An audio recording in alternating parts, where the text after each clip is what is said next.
was the first time that had ever happened.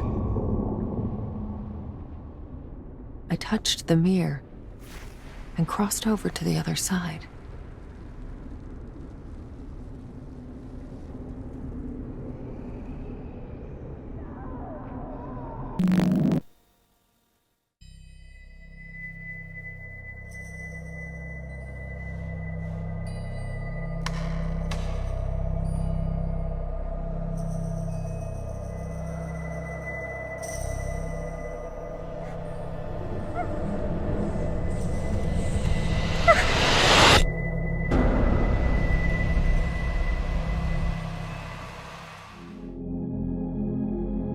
The Medium is a third-person psychological horror adventure game about a spirit medium trapped between two worlds, who discovers her forgotten past is waiting for her at an abandoned worker resort.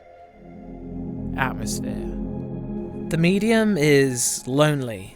As usual, the Bloober Team art design is by far the most enticing part of the game, with many of the Spirit World sections resembling Zdzisław Brzezinski art pieces. It's a dusty brown haze with an abundance of strange protruding bones that make up objects and structures seen on the other side of the screen in the real world.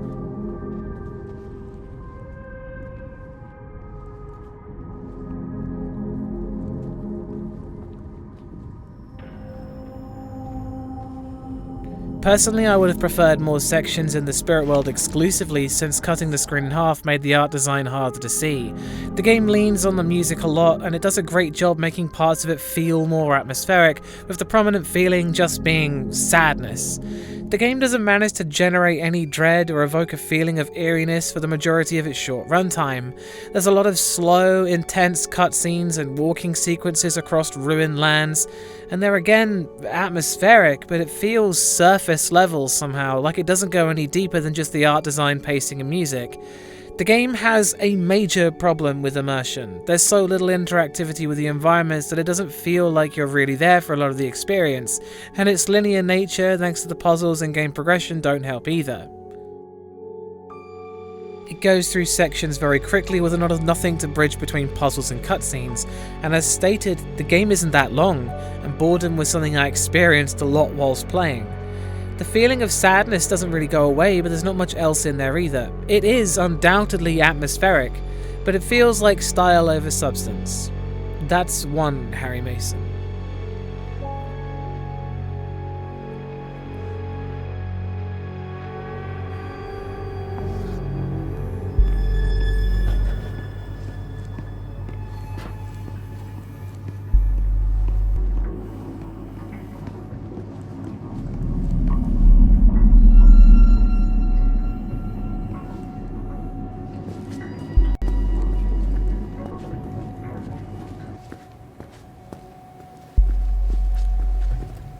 Scares.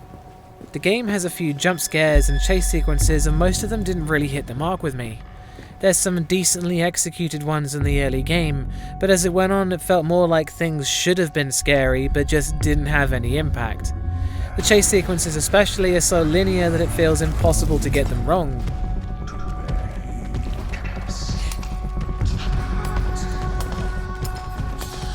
The stealth sections, on the other hand, have an insta-killing enemy, and the game telegraphs what to do very poorly, especially when it deviates mechanically from other stealth sections, which left me annoyed more than anything. I felt like I was going through the motions a lot with the scares in the game, and thanks to the lack of immersion, it really felt like nothing that was going on applied to me at all. That's still one Harry Mason.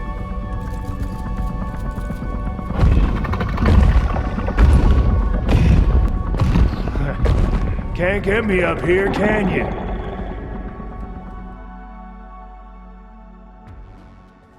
Sound design. There's a lot of droning ambient pieces to fill in the long gaps of exploring, but the really great music seems to come in the cutscenes, with eerie glockenspiels and repetitive and brooding pianos that lend a sad and melancholy feeling to the decline of their melodies. The reverb in them makes them feel lonely and spacious, just like the game.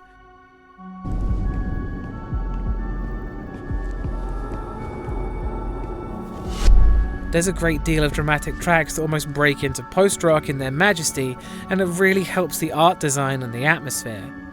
The sound effects are kind of forgettable, but not necessarily bad. Nothing sticks in my memory to really talk about. The voice acting is pretty stellar besides the protagonist Marianne, who just doesn't feel like she cares about what's going on. Other characters like Thomas and Sadness are brilliantly voiced and emotive. I used to think I'd never fit in. But Jack, he didn't mind my weirdness. He kept telling me I was special. The enemy named the Moor has its own voice lines, and whilst they're also voiced very well with a lot of contrasting tones that come across as unhinged, its lines are repeated a lot since the stealth sections are when it speaks the most, and thanks to poor checkpointing you'll hear its lines repeated a lot, which means they become a bit annoying, which isn't strictly the sound design's fault. Other than that, it's pretty impressive, a real treat for the ears. Its reverb and directional audio are deeply impressive as well. That's 2 Harry Masons.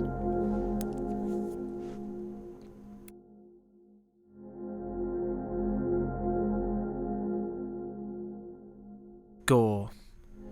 The game's gore is never ever used and realistic enough to be somewhat disturbing when you happen upon it. It's executed extremely well. That's 3 Harry Masons.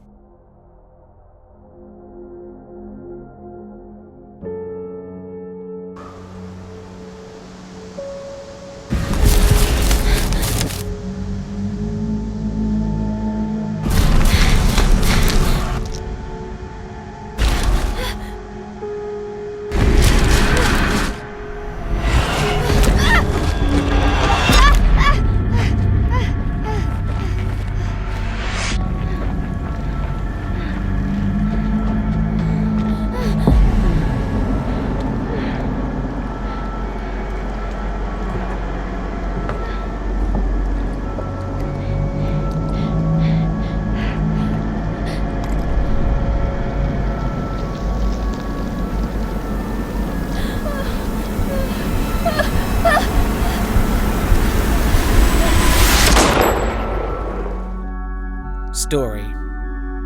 The game begins with Marianne visiting the workplace of her recently deceased foster father. While sending him over to the other side, she gets a phone call from a man claiming he can explain her disturbing dreams and entices her to come to the Niwa Workers' Resort, a communist-era building in the wilderness of Poland.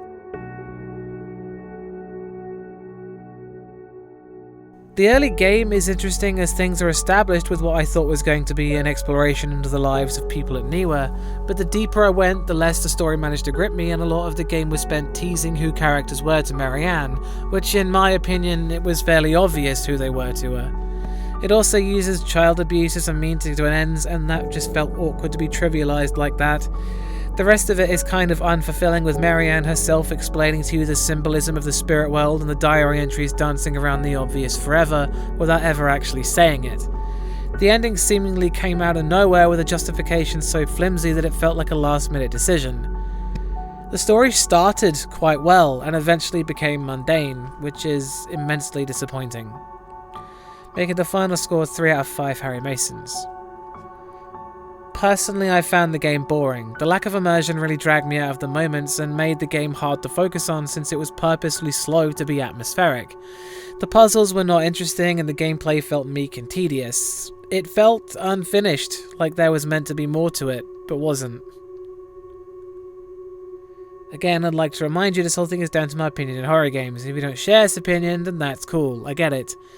There will always be more horror reviews in the pipeline, and thanks for watching. And always check out Bumps in the Middle of the Night. Peace.